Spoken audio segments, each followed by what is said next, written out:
सभी बच्चे अपनी प्रेजेंट कर दें।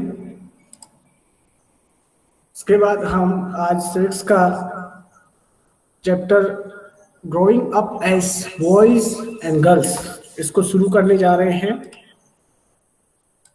जहाँ कोई चीज़ हो जानने की समझने की वहाँ मुझसे पूछिएगा, मैं बात करूँगा।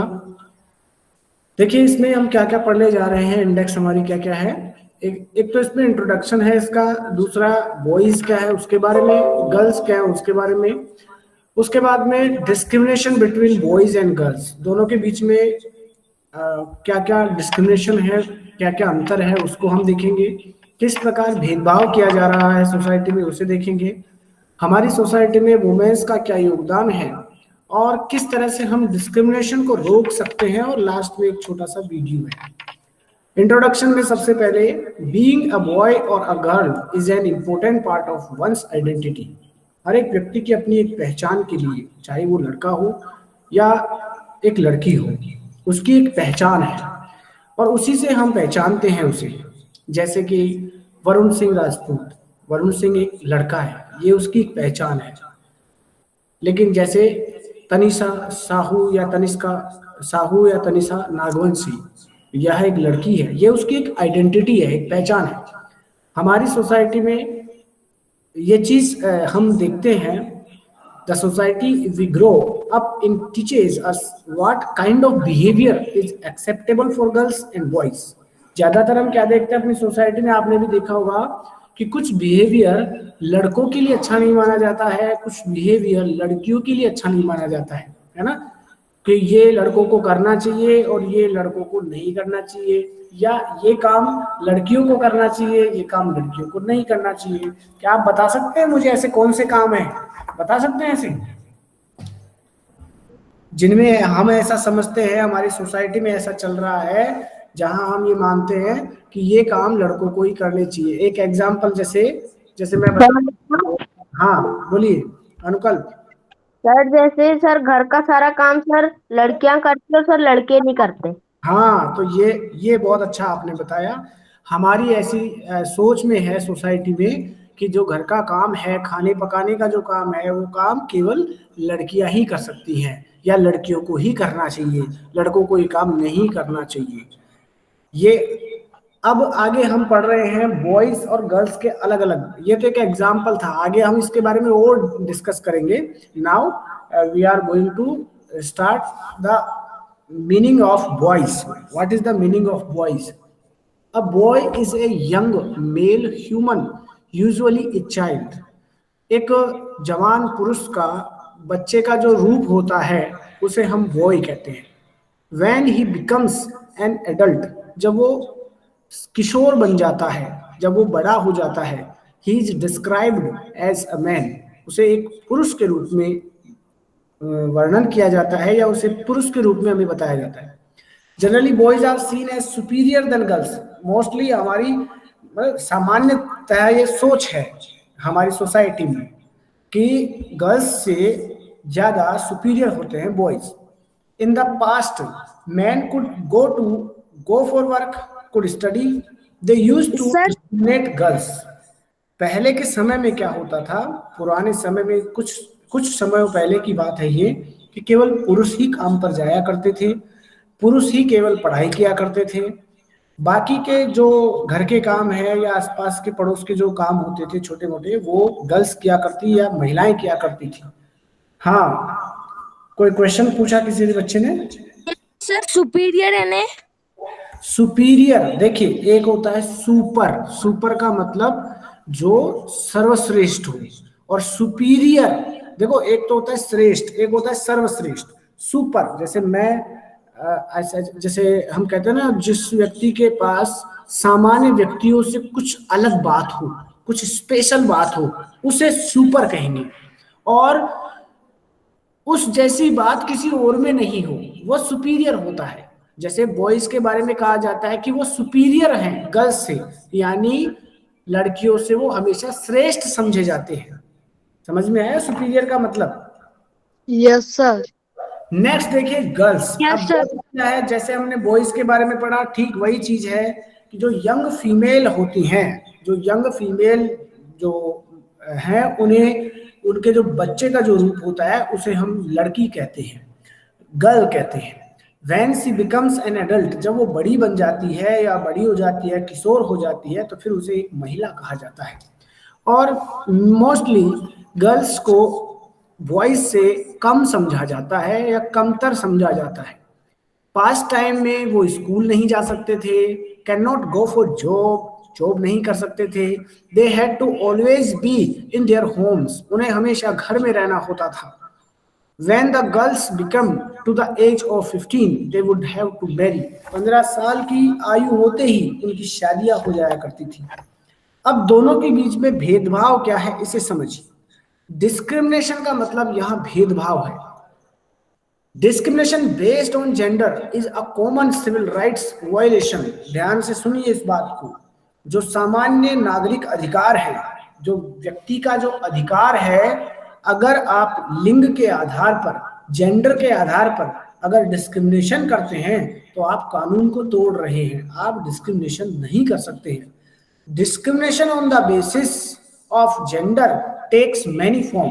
अब ये देखो जेंडर के आधार पे कैसे अलग अलग डिस्क्रिमिनेशन होता है।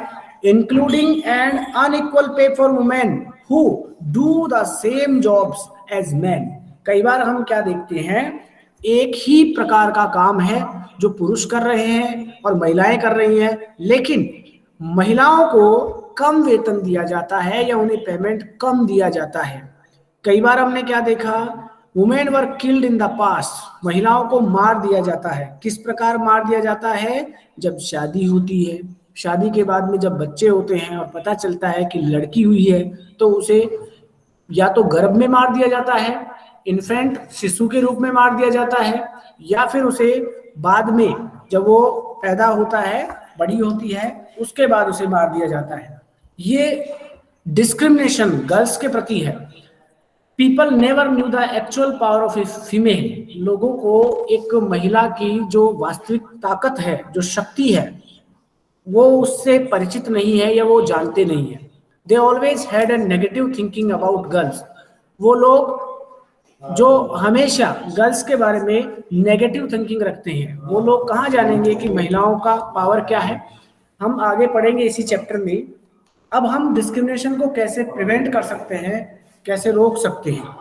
We can take small step to prevent discrimination. छोटे छोटे ऐसे कदम हैं, छोटे छोटे ऐसे प्रयास हैं जिनके द्वारा हम इस भेदभाव को रोक सकते हैं। और देखिए, ये बच्चों आप भी जानते हैं, आप अपने आसपास, अपने पड़ोस में देखिए, अपने आसपास इस माहौल को देखिए कि क्या सच में हम जो पढ़ रहे हैं ये बात कि गर्ल्स के साथ भेदभाव किया जाता है, तो कहीं ना कहीं ये बात सच है। तो इसके लिए हमें क्या कर सकते हैं? तो पहला है इसमें ऑप्शन, गवर्नमेंट को ऐसे स्टेप्स लेने चाहिए। सबसे पहला काम गवर्नमेंट का है।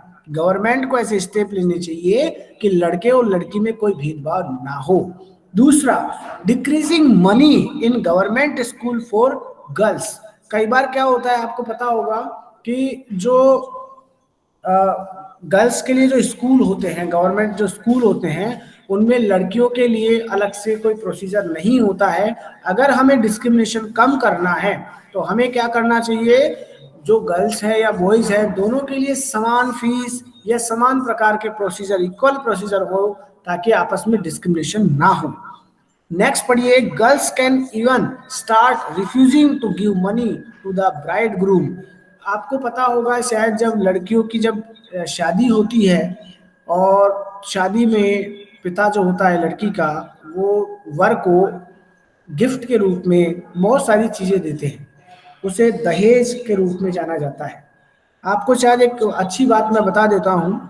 अभी जस्ट मेरी शादी हुई है, अभी हम कुछ दिनों पहले ही 15 मार्च को मेरी शादी हुई है, और ये मेरे लिए खुशी की बात है कि मैंने कोई भी दहेज नहीं मांगा है। ये मैं सच बता रहा हूँ। मेरी एक भावना थी कि जब मेरी शादी हो तो मैं कोई भी दहेज ना लूँ।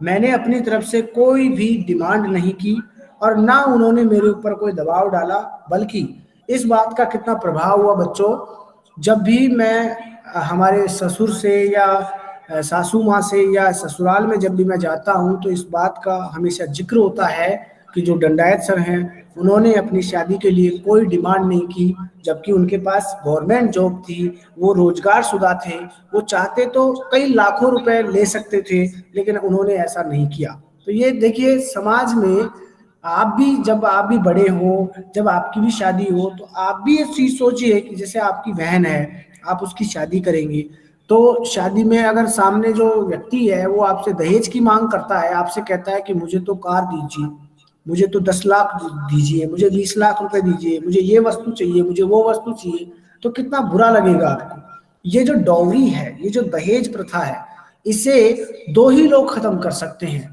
या तो वर खत्म कर सकता है या वधू, यानी या तो बॉय खत्म कर सकता है या गर्ल। कैसे? अगर जिस लड़के की शादी हो रही है वो मना कर देता है कि मुझे किसी भी प्रकार का कोई दहेज नहीं चाहिए, तो ये भी उसको रोकथाम कर सकता है। दूसरा, जो गर्ल जिसकी शादी हो रही है वो भी मना कर दे कि मैं उसी व्यक्ति से शादी करूंगी, उसी लड़के से शादी करूंगी जो दहेज ना ले, मैं दहेज नहीं दूंगी। यानी आप समझेंगे, जब डॉवरी के रिफ्यूज करने की बात हो रही है, तो समाज में जब ऐसी चीजें होंगी, आपको एक बहुत अच्छी बात बता देता हूं। एक व्यक्ति है, अपने ही केंद्रीय विद्यालय के एक टीचर है, कपिल पुंदिर उनका नाम है, कपिल पुंदिर। वो केंद्रीय विद्यालय संगठन में एक टीचर है। मैं स्कूल का नाम नहीं बताऊंगा, केवल आप उनका नाम जरूर याद रख सकते हैं। उन्होंने अपनी शादी में केवल 1 रुपया, केवल 1 रुपया, सच में 1 रुपया उन्होंने लिया, और उनके जो घर वाले थे उन्होंने बहुत कुछ दहेज उनको दिया था, लेकिन उनकी इस अच्छी सोच को हम सलाम करते हैं कि उन्होंने इस चीज को मना कर दिया कि नहीं, मुझे कोई दहेज नहीं चाहिए। और न्यूज़पेपर में भी उस चीज को डाला गया और काफी चर्चा का विषय भी रहा कि केंद्रीय विद्यालय के एक अध्यापक ने ऐसा कदम उठाया। ये बहुत अच्छा प्रयास था। नेक्स्ट देखिए, इसी में girls need increase their voice for equality. लड़कियों को क्या चाहिए? लड़कियों को चाहिए कि समानता के लिए, इक्वेलिटी के लिए जब उन्हें बोलना हो तो वो अपनी आवाज उठाएं। नेक्स्ट पढ़िए, इसमें last, we all girls must protest for our rights. हमें लड़कियों के लिए, देखिए एक छोटी सी बात मैं बच्चों आपको बता रहा हूं, अगर इस चैप्टर में आप पढ़ रहे हैं और अगर इस बात को आप अच्छे से समझ रहे हैं, तो कभी भी आप लड़कियों का, गर्ल्स का, वुमेन्स का अपमान ना करें, क्योंकि हम जिस घर में रहते हैं, आप खुद समझिए, हमारी माँ है, हमारी बहन है, या हमारे परिवार में अगर कोई लेडी है, गर्ल्स है या वुमेन है, तो जिस प्रकार उनका सम्मान, उनकी इज्जत, आबरू हमें अच्छी लगती है, ठीक उसी तरह से हमें और जो महिलाएं हैं और जो गर्ल्स हैं उनके प्रति भी हमें उनके अधिकारों की रक्षा करनी चाहिए और उनके प्रति सम्मान रखना चाहिए। नेक्स्ट देखिए, इसमें एक वीडियो है जिसे हमें देखना है। उस वीडियो से आप ये समझेंगे कि इसका जो मीनिंग है वो क्या है। ठीक है,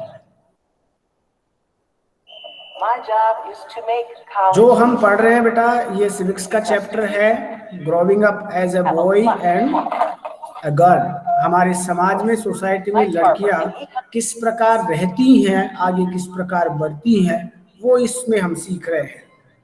ठीक है, तो देखिएगा और समझिएगा इस चीज को।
देखो बच्चों, इसमें कुछ फैक्ट है, गर्ल्स को लेकर के कुछ फैक्ट दिए गए हैं। जरा उन फैक्ट्स पे आप फोकस करिए कि ये फैक्ट्स क्या दिए गए हैं। जैसे डिस्क्रिमिनेशन अगेंस्ट वुमेन। अब इसमें कौन कौन सी चीजें हैं? देखिएगा और समझिएगा। In most parts of the world, women are looked at as less worth than men. पुरुषों की तुलना में महिलाओं को हमेशा कम समझा जाता है कि वो कम मेहनत कर पाते हैं। 1/3 of all girls are married before they turn 18. 3 में से 1 लड़की ऐसी होती है जिसकी 18 साल से पहले शादी हो जाती है। ये डाटा है, रिकॉर्ड है कि अगर 100 महिलाएं हैं तो 100 में से लगभग 30 महिलाएं ऐसी मिलेंगी, आपको ऐसी लड़कियां मिलेंगी जिनकी शादी 18 साल से पहले ही हो गई है।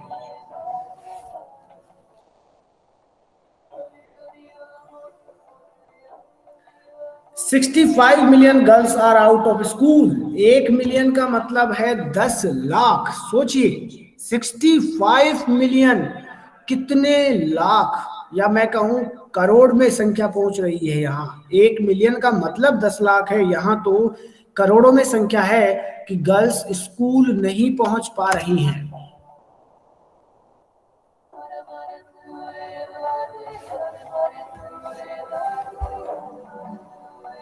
So it is safe to say that, हम ये कह सकते हैं, we have a situation on our hands। ये जो हालत है ये हमारे हाथों में है, अगर हम चाहें तो इसे सुधार सकते हैं। And the clock is ticking। 1 first number देखिए, 2 नंबर देखिए, 3rd नंबर देखिए। ये केवल एक सिंबल है दिखाने के लिए कि अगर एक गर्ल 12 साल की हो जाती है एंड लिव्स इन पॉवर्टी, और गरीबी में रहती है, हर future is out of her control. उसका जो भविष्य है वो अंधकार में है, कंट्रोल में नहीं है, अपने खुद के कंट्रोल में नहीं है उसका career. In the eyes of many she is a women now. अब सोचिए वही एक महिला बन जाती है जो ना पढ़ती है, ना उसके पास एजुकेशन है, वह ना खुद के बारे में अच्छे से सोच पाती है, ना परिवार के बारे में, और उसकी उसी समय शादी भी हो जाती है। She faces the reality of being. अब देखिए समझिए, जब इसकी शादी होती है, शादी के बाद उसे एक महिला की तरह सब कुछ चीजों को फेस करना होता है। किस एज में? 14 की एज में, यानी लगभग 14 साल की एज में वो प्रेग्नेंट हो जाती है, 15 साल की एज में। सोचिए उसके साथ क्या होता होगा, कितने दुख से, कितने पीड़ाओं से वो गुजरती होगी जब 15 या 16 साल की उम्र में वो है माँ बन जाती है। उसका शरीर, उसकी जो सेल्स है, कोशिकाएं हैं, वो ढंग से विकसित नहीं हो पाती है और उसी समय वो माँ बन जाती है। She might have to sell her body. एक तरह से हम कह सकते हैं ना कि अपने शरीर को बेचने जैसा ही है। जब व्यक्ति का विकास पूरा नहीं हो पाया है, 18 साल एक शादी की उम्र बताते हैं, उस उम्र में अगर उसकी शादी नहीं हो पाई है और उससे पहले उसकी शादी हो गई है, सोचिए उससे पहले उसकी शादी हो गई है, तो वह उसके शरीर के लिए कितना नुकसानदायक है और वो कितना हार्मफुल है उसके फ्यूचर के लिए भी। देखिए इसको समझिए। To support her family, which puts her at risk for contracting and spreading. Not the life you imagine for a 12-year child, right? But the good news is there's a solution. Let's rewind to her at। अब यहाँ solution क्या है आप समझिए। जिस as में उसकी शादी हो जाती है, उस एज में अगर उसे हैप्पी और हेल्दी लाइफ मिले तो क्या हो, देखिए।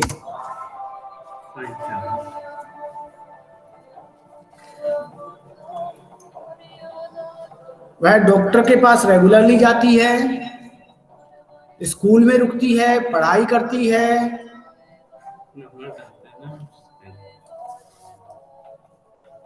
18 की एज में उसे एजुकेशन मिलती है और वह अपनी लाइफ जीना शुरू करती है। कुछ अलग दिखाई दिया बच्चों आपको इस बात में? Yes sir. इससे हम क्या समझ रहे हैं कि अगर प्रॉपर उसकी एजुकेशन हो, प्रॉपर टाइम पे सारी चीजें हो, तो क्या हो, उसका विकास सही हो, वह अपना जीवन अपना करियर अच्छे से बिता पाए, है ना। Yes sir. चलिए इसी को आगे देखिए। She can avoid HIV, she can marry, वो आज शादी कर सकती है। सी एंड हैव ए चिल्ड्रन, बच्चे भी उसके हो सकते हैं। देखिए यहाँ से समझिए, जिस समय हम उसके पढ़ाई की बातें कर रहे हैं कि अगर उसे पढ़ाई के लिए बोला जाए इस एज में, जहाँ उसकी पहले 12 साल की एज में शादी हो रही थी, वहीं आज 12 साल की एज में वह पढ़ाई के लिए तैयार है, पढ़ाई कर रही है। उसके बाद में वो सही उम्र में शादी कर सकती है और अपने एक हेल्दी फैमिली भी सरवाइव कर सकती है। This continuing for generation after generation, generation after generation. ये देखिए, ये वही बच्ची है या ये वही है जिसको हम देख रहे हैं, इसी से आगे बढ़ते हुए एक जनरेशन से दूसरी जनरेशन की तरफ आगे बढ़ रहे हैं।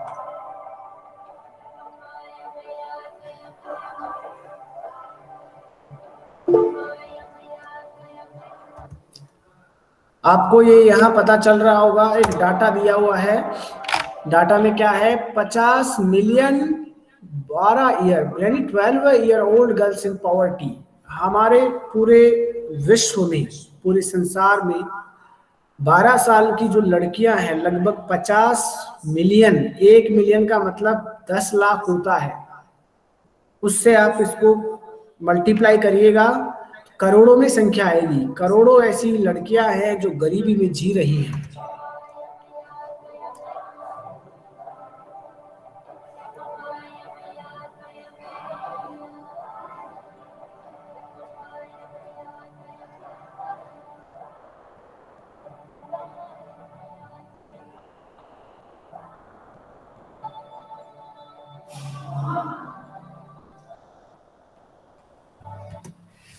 कुछ समझ में आया इस वीडियो से बेटा आपको?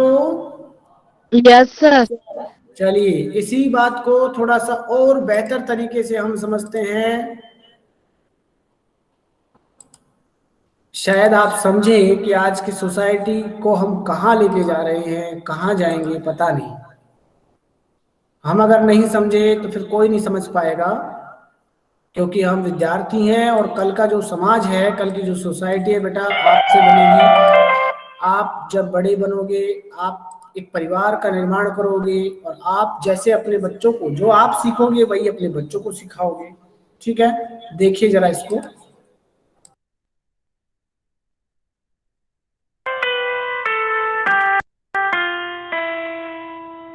अगर आप एक गर्ल्स चाइल्ड हो और आपको ये बताया जाता है आप पायलट बनने के लिए काबिल नहीं हो, तो आपके साथ ये गलत किया जा रहा है।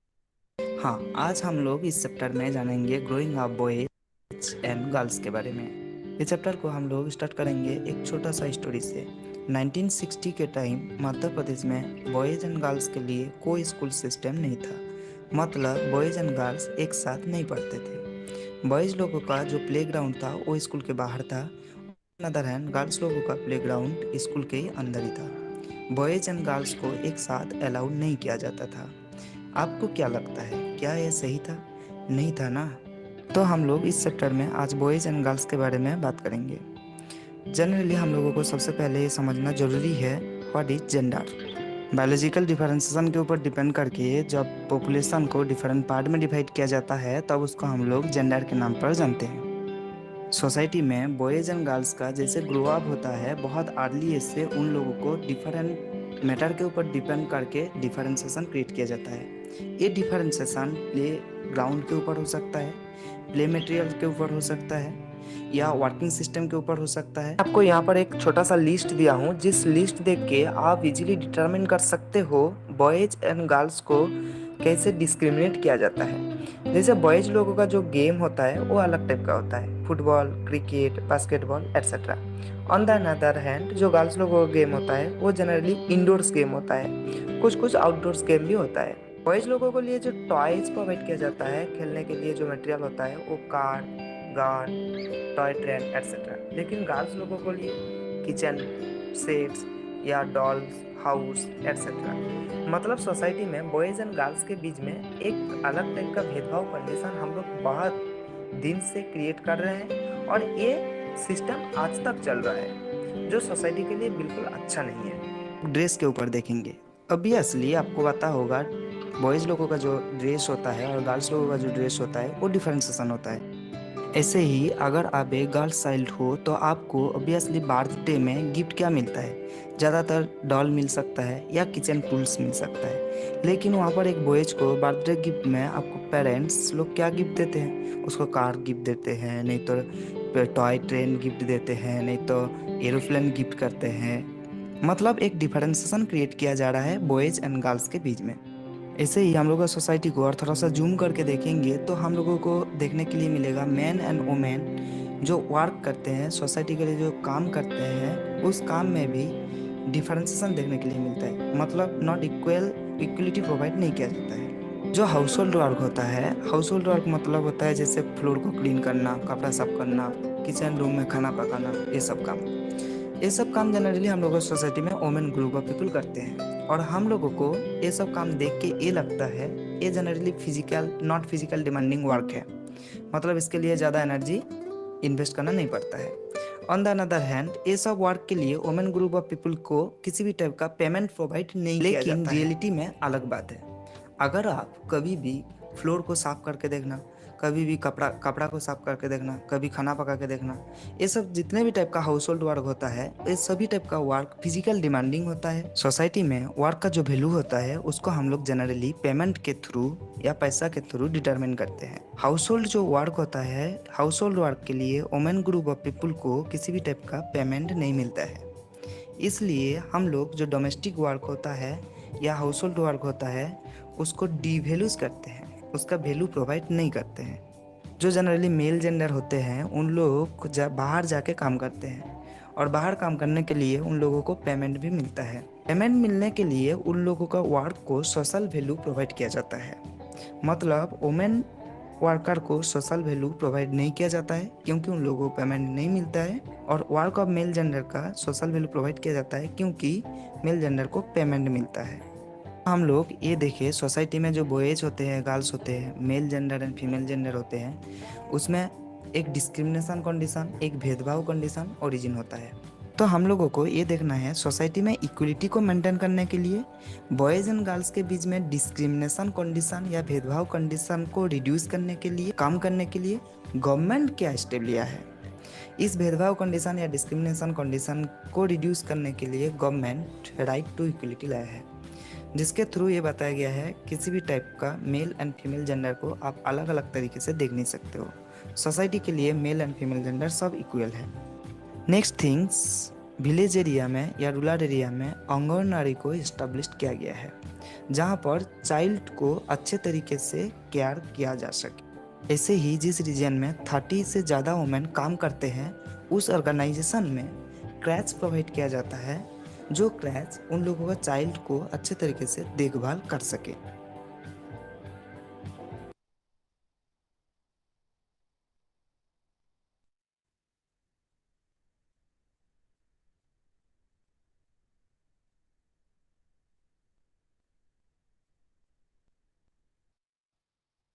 My job is to make college easier because students have a lot on their Sorry, Coach. plates. Like Harper, an econ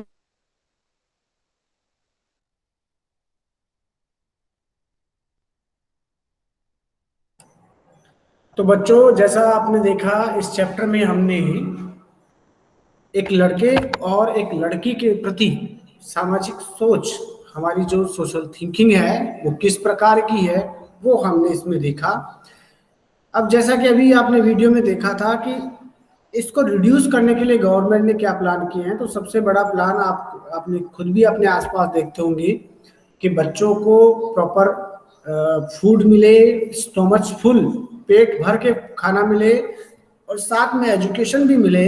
इसके लिए एक अलग से एक संस्था का निर्माण किया गया, एक छोटी समिति बनाई गई जिसे हम आंगनबाड़ी कहते हैं, और आप काफ़ी बच्चे उससे वाकिफ भी होंगे। आंगनबाड़ी में जो गर्भस्थ महिलाएं होती हैं उनको और जिनके बच्चे छोटे होते हैं, यानी कहते हैं कि जहाँ से बच्चे की शुरुआत होती है गर्भ से, वहां से लेकर जब तक बच्चा पैदा होता है तब तक ध्यान रखते हैं। बाद में जो बच्चा बड़ा होता है तो उसको टीके वगैरह और जो भी मेन सुविधाएं, एक बच्चे को प्रॉपर फूड हो, प्रॉपर उसको मेडिसिन मिले, इन सब की जो व्यवस्था है वह आंगनबाड़ी के थ्रू करवाई जाती है। इसके अलावा भी गवर्नमेंट की ऐसी बहुत सी स्कीम है जो प्रॉपर महिलाओं के लिए और बच्चों के लिए काम करती है, विशेषकर बालिकाओं के लिए। जैसे कि हमारे जो मंत्रालय हैं उनमें एक महिला बाल विकास मंत्रालय भी है। ये मंत्रालय बनाने का मेन मोटिव क्या रहा होगा, सोचिए।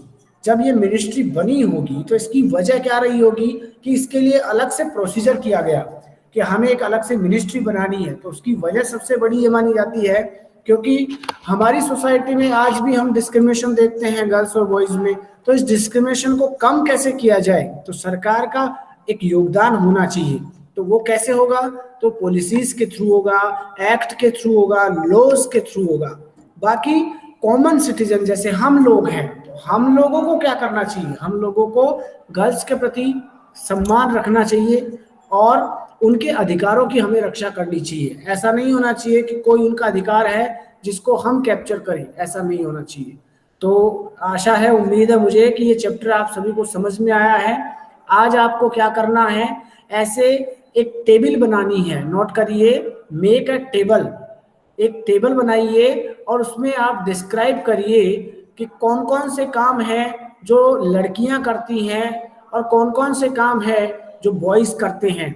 और उनको हम अगर लास्ट में आप ये दोनों जब अलग अलग सूची बनाएं तो फिर आप ये करिए कि ऐसे कौन से काम हैं जिन्हें बॉयज भी कर सकते हैं और गर्ल्स भी कर सकते हैं। आज मैं देखना चाहता हूँ कितने बच्चे हैं जो ये लिस्ट बनाकर मुझे भेजते हैं व्हाट्सएप पे, और इसे आप अपनी नोटबुक में भी ऐड करिएगा, सिविक्स की नोटबुक में। Okay, yes sir. चलिए, कोई क्वेश्चन कोई पूछना चाहते हैं बेटा, कोई जानकारी आप लेना चाहें कि सर हमें ये चीज समझ में नहीं आई हो, कोई चीज